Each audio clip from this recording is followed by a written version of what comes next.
Pertama definisi dulu, santet, sihir atau bahasa Serbonya kemat itu sama. Bagaimana ada sebuah metodologi dari seseorang dibantu oleh orang yang mengerti infrastruktur santet, kemat ataupun sihir. Kemudian apa goal dari pelaku tersebut atau yang meminta tolong tersebut? Apakah korbannya harus meninggal? Apakah korbannya harus jatuh cinta? Atau korbannya usahanya hancur ditutup? Nah, itu berbeda cara-caranya. Tapi inti dari Kamus Besar Bahasa Indonesia adalah bagaimana caranya melumpuhkan seseorang yang dituju dengan melakukan sebuah serangkaian ritual. Dan ritualnya itu ritual yang pasti hitam di sana. Kemudian goalnya ya itu tadi, apakah meninggal, apakah jatuh cinta, atau usahanya ditutup. Ini manipulasi dan mencelakai lah ya. Intinya adalah sesuatu yang sebenarnya tidak wajar. Karena kita sudah ada di Lauh Mahfudz, tiba-tiba dibelokkan goal dari orang tersebut, korban tersebut gitu. Nah, tinggal secara hukum positif bagaimana caranya supaya pembuktiannya, karena di Indonesia mengenal alat bukti gitu.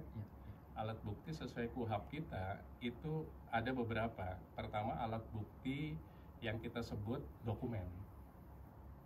Kemat, sihir, santet pasti nggak ada alat bukti. Iya, betul, dokumen ya. Nggak ada kan. Kemudian infrastrukturnya, misalnya alat untuk membunuhnya pasti nggak ada juga. Kemudian setelah itu ada saksi ahli. Saksi ahlinya siapa? Paling nggak orang yang menguasai hal itu juga ya berarti. Susahnya di sana karena kita masih menganut hukum positif. Berdasarkan alat bukti. Kemudian saksi. Apakah ada saksinya? I don't think so. Pasti diam-diam kan? Pasti diam-diam. Bagaimana membunuh orang masa cerita-cerita? Apalagi secara goib kan gitu. Tinggal bagaimana caranya hukum positif ini mewadahi. Alhamdulillah di Indonesia sudah ada Undang-Undang Nomor 1 tahun 2003 baru tahun kemarin. Di pasal 252. Namun sayangnya itu baru berlaku 3 tahun kemudian. Oh, berarti tahun ini belum berlaku? Belum berlaku. Jadi di 2026, 2027 masih sosialisasi ya? Akan berlakunya di tahun tersebut. Ini sudah diundangkan tapi belum berlaku secara positif. Jadi masih berlaku KUHP lama yang kita sebut Wet Book for Indonesia, jadi zaman Belanda. KUHP kan apa? Warisannya Betul. Nah, kita sudah punya KUHP baru, namun berlakunya 2026-2027. Kami sebagai praktisi hukum sebenarnya bisa melakukan itu dengan pembuktian-pembuktian yang sesuai dengan KUHP kita atau KUHP kita. Misalnya, bagaimana caranya kita bisa membuktikan bahwa adanya kemat, santet, atau sihir? Ini kan paling susah ya. Ikutin saja dugaannya, seperti layaknya sebuah spy atau investigator. Dia ngikutin suspek ini. Dia kemana setiap harinya? Misalnya ke sebuah tempat yang kita sebut tempat ilmu hitam tersebut. Ikutin saja, difoto, divideokan. Apakah cukup? Tidak. Ikutin, bila perlu digerebek. Di tempat itu juga. Di tempat itu juga. Karena apa? Goal dari undang-undang yang kita miliki itu sebenarnya melindungi mereka. Jangan sampai ada penghakiman massa gitu kan. Orang yang bukan ilmu hitam digerebek, dibunuh oleh masyarakat. Itu di Eropa dulu kan gitu. Nah, ini kita sudah mengkondisikan itu melewati hukum positif kita di undang-undang tersebut di pasal 252 tepatnya. Jadi sebenarnya undang-undang tersebut bagus untuk melindungi orang yang diduga melakukan tindak pidana dugaan padahal bukan. Padahal bukan. Makanya sekarang korban, karena yang berkepentingan adalah orang yang dijolimi, disakiti. Berarti korban dan atau ahli waris itu melakukan investigasi. Ikuti orang tersebut 24 jam kemana dan mau kemana, foto, video, bila perlu digerebek saat itu juga. Kalau ditemukan adanya dugaan senjata mereka bukan bom nih, ya kan, bukan yang gede-gede. Kecuali yang kemarin di Ciputat itu granat segala. Ini senjatanya itu jarum yang mungkin kasat mata. Malah nggak terlihat ya. Bahkan jarumnya nggak kelihatan. Nah di situ. Tapi tidak ada kejahatan yang sempurna. Iya, betul. Pasti nanti ada ketahuan di situ serangkaiannya. Ya. Ada jarum, ada jerami, ada rambut, ada foto Fotonya, dari korban ya, ya. tersebut. Nah di situ kan sebenarnya indikator persis orang teroris pada saat Densus 88 datang. Itu kan yang dilihat apa yang dibaca oleh calon teroris. Kalau teroris boleh langsung ditangkap sebelum terjadinya kebakaran tindakan itu, atau tindakan terorisme. Nah, kenapa tidak dilakukan hal yang sama? Oke. Pada saat ditemukan alat bukti yang kriterianya Ya. akan melakukan tindak pidana pembunuhan secara goib, Ya. itu pihak berwajib dan investigator dalam hal ini melakukan penggerebekan. Tujuannya apa? Sebenarnya melindungi dari pelaku tersebut supaya tidak dihakimi massa. Jadi ada sisi positifnya nih Ki. Iya, iya, iya. Undang-undang KUHP kita pasal 252 tersebut. Tapi maaf ini kan sebelum nyawanya korban kena ya. Kalau di kasus yang Steffi ini Sebenarnya hampir sama di kasus Steffi. Saya balik lagi setelah saya ngobrol sama Mas Adi. Saya buka-buka nih ceritanya. Profil dari Steffi. Memang Steffi ini kalau saya lihat ya sangat baik gitu. Kemudian mualaf, dan saya meyakini ini Jannatul Firdaus balasannya. langsung ya. Jadi jangan khawatir ahli waris bahwa Steffi ini insya Allah Jannatul Firdaus balasannya. Amin, amin. Karena apa? Akhir hidupnya bukan berpulangnya tuh tidak alamiah gitu. Ya, ya. Tapi dipaksa. Mestinya Steffi usia 50 atau 60. Tiba-tiba diambil 30. Ya, ya. Nah, berarti ada masa 30 tahun yang mestinya diperjanjikan di Lauh Mahfuz. Itu akan dimiliki Steffi. Nah, tinggal balasan oleh Allah apa? Karena dipaksa meninggal sebelum waktunya. Dan kami dari sisi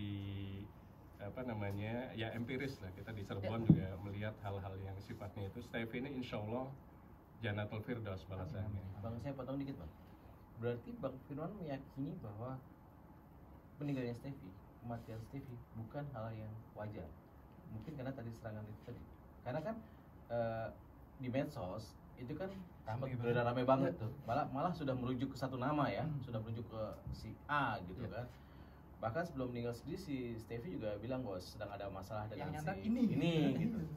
Apakah itu bisa di firm bahwa meninggal karena Meninggal karena disantet atau tidak disantet, itu sebenarnya yang tahu adalah malaikat.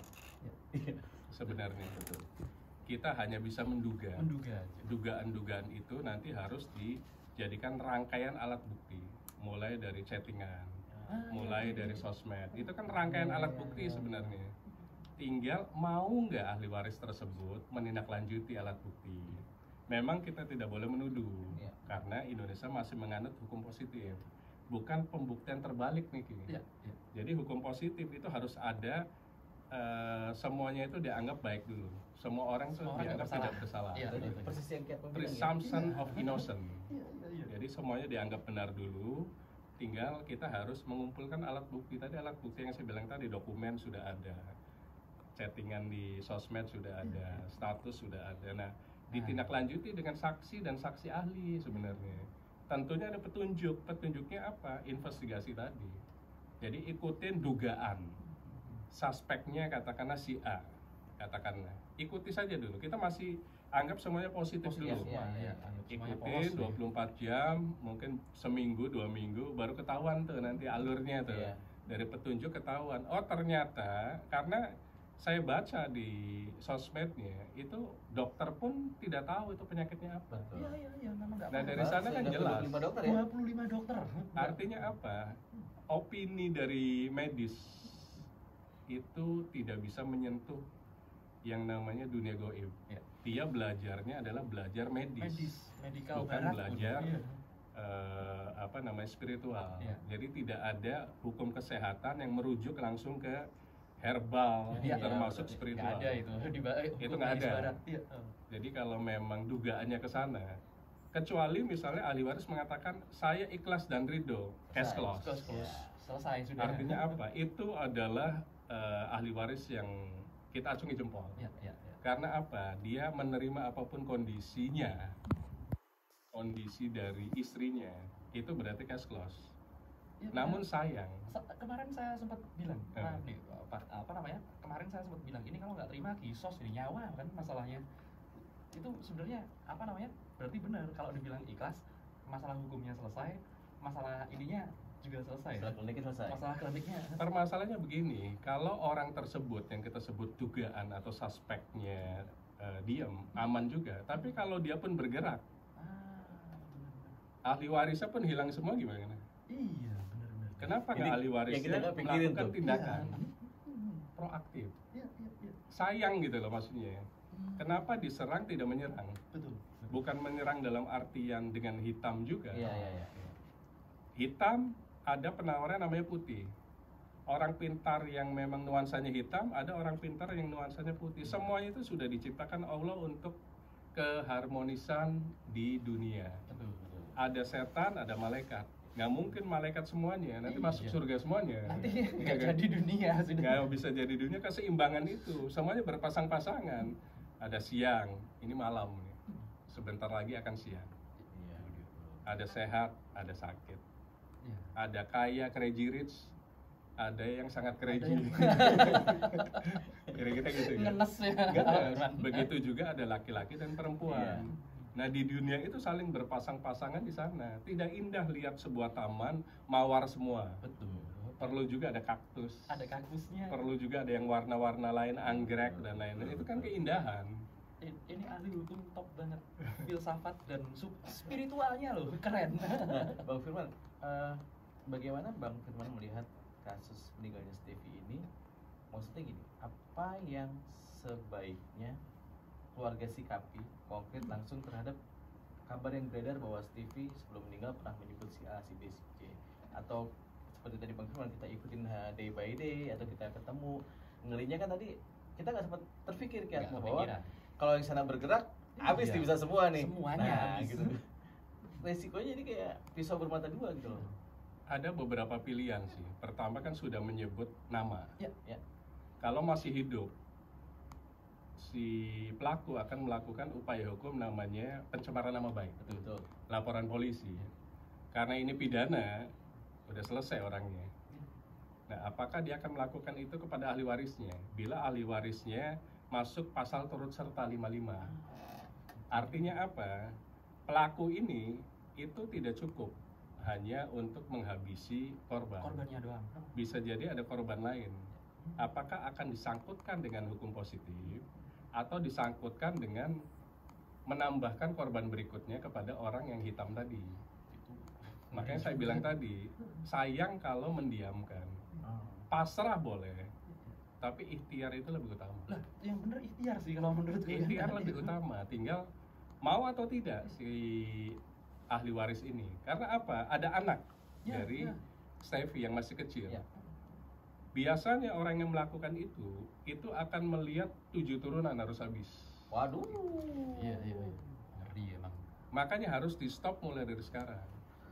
Apakah melalui hukum Iya. positif yang sebenarnya berlaku 3 tahun lagi, atau kita pembuktian terbalik, Ya. ikutin kegiatan dari dugaan Si pelaku.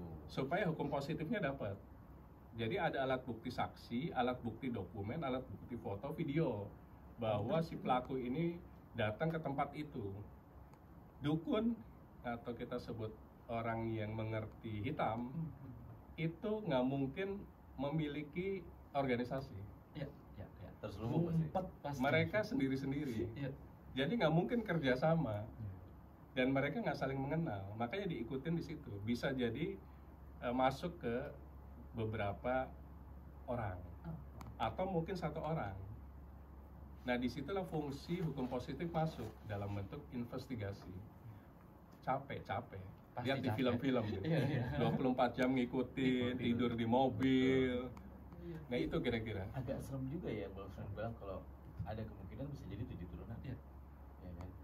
Bang Firman sendiri punya pengalaman nggak Bang terhadap dunia seperti tadi sempat di belakang panggung cerita bahwa ada nih yang kayak gitu ada.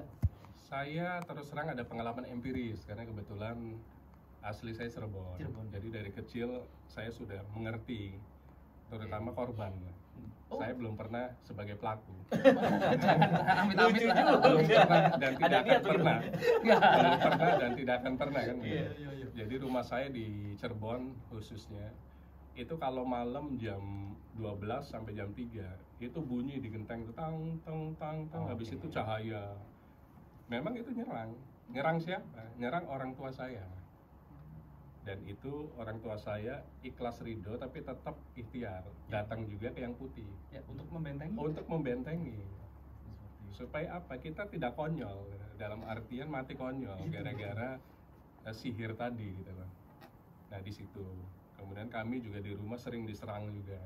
Namun saya dan keluarga itu memiliki belief gitu loh. Ya. Seperti rukun iman kita. Kita harus percaya kepada yang gaib juga. Artinya apa? Kita jangan takut Betul. adanya ruh lain yang kita sebut misalnya jin, kita sebut setan dan lain-lain. Karena mereka pun ciptaan Allah kok gitu. Sama aja kan. Sama aja, justru kalau ketahuan sama kita mereka sial. Ya. Ya. Misalnya ketahuan kita ngeliat gitu. Itu mereka tuh sebenarnya sial ketemu kita itu. Kita jangan takut hadapi. Itu dia. Contoh misalnya kita pernah dihadapi kemudian dalam bentuk memang saya belum dibuka indera penglihatannya, tapi indera pendengaran saya bisa mendengar. Tiba-tiba di rumah radio di lantai 2 nyala jam 2 pagi. Siapa yang nyalain? Ya, nggak masuk akal. Gak ya. masuk akal. Itu mulai serangkaian serangan-serangan. Kemudian saya matiin saja. Saya tidur lagi. Kalau saya analisa itu pasti panjang dan nggak akan bisa tidur. Iya, nggak tidur dan kepikiran terus. Kepikiran kan itu terus. pasti. Akhirnya saya matiin, udah selesai. Saya tidur lagi nyenyak. Iya. Dan mereka kaget pasti. Loh kok balasannya cuma begitu doang ya? Nggak ngedrop orangnya. Nggak ngedrop. Rasanya gitu. Itu bagian kiat buat kalau klik-klik itu. Itu kan teman-teman kita. Kadang-kadang orang Indonesia ini, maaf ini bahasaku ya, bahasaku. Orang-orang Indonesia ini kadang-kadang sotoy. Nggak percaya dunia modern segala macam gini. Aku berkali-kali Pak Firman ngomong sama mereka, jangankan di Indonesia, mereka nggak percaya kalau di luaran sana, di barat segala macam masih banyak. Menurut Pak Firman gimana? Iya, oke. Jadi sekitar 6 bulan atau 7 bulan yang lalu saya sekeluarga ke Eropa Timur. Di situ kami mendarat di Munchen, kemudian ke Republik Ceko, kemudian ke Hungari, ke Austria. Dari Munchen ke Ceko itu sekitar 6 jam lewat bus. Ya. Saya memasuki sebuah kabupaten lah, namanya Český Krumlov. Oh, seksi. Di beberapa film James Bond itu Český Krumlov itu sering. Klasik gitu Klasik, iya. gitu kan. Nah dalam perjalanan sebelum ke Český Krumlov ya, karena itu ada gedung bersejarah persis kayak Borobudur, dilindungi heritage. Itu semua perjalanan saya ada tungku-tungku dan di dalam tungku itu ada asap-asap dari kemenyan. Oh. Ada apa namanya, batang kayak gitu yang dibakar. Dupa. Sio. Ya. Sio atau apalah. Itu serangkaian desa itu sebelum masuk ke kota kabupatennya itu banyak asap-asap di situ. Kemudian kami tanya kepada apa namanya, TL, tour leadernya. Itu apa? Yaitu dupa Pak. Artinya apa? Negara yang kita sebut Eropa, yang konon katanya secara keilmuan lebih tinggi dibanding Ya. Indonesia. Mereka negara maju, kita negara terbelakang. Ya. Apakah sama-sama tidak terbelakang? Iya. Kalau semuanya melihat itu Terbelakang gitu. gitu kan. Namun jangan lupa bahwa Indonesia punya raja namanya Hamengkubuwono ke-9 9. Betul. dan lulusan Leiden University Belanda. Leiden. Beliau mengajarkan ilmuwan-ilmuwan Eropa untuk melihat geotermal yang paling bagus hanya ada di Yogyakarta. Panas buminya dicek. Panas bumi. Mereka nggak tahu mengukurnya dari mana, titiknya gitu. Kemudian ujungnya adalah lihat saja ada sesajen di mana, itulah yang paling tinggi. Berarti tempat titik-titik Titik-titik itu ditempati sesajen. Artinya apa? Yogyakarta itu bukan masalah ada Nyi Roro Kidul Ya. atau ada raja di lautan atau ratu di lautan, tapi Nyi Roro Kidul itu ada lautnya itu sendiri. Bagaimana keharmonisan laut itu supaya tidak ada tsunami, tidak ada bencana, diberikan sesajen-sesajen tadi, dan faktanya itu jadi ilmu. Makanya orang Eropa pas pulang ngelihatnya adalah kalau nyari geotermal yang tinggi ada sesajennya, itulah titik Itu utamanya. Sama kayak kemarin perusahaan perusahaan luar negeri itu nyari di Gunung Lawu.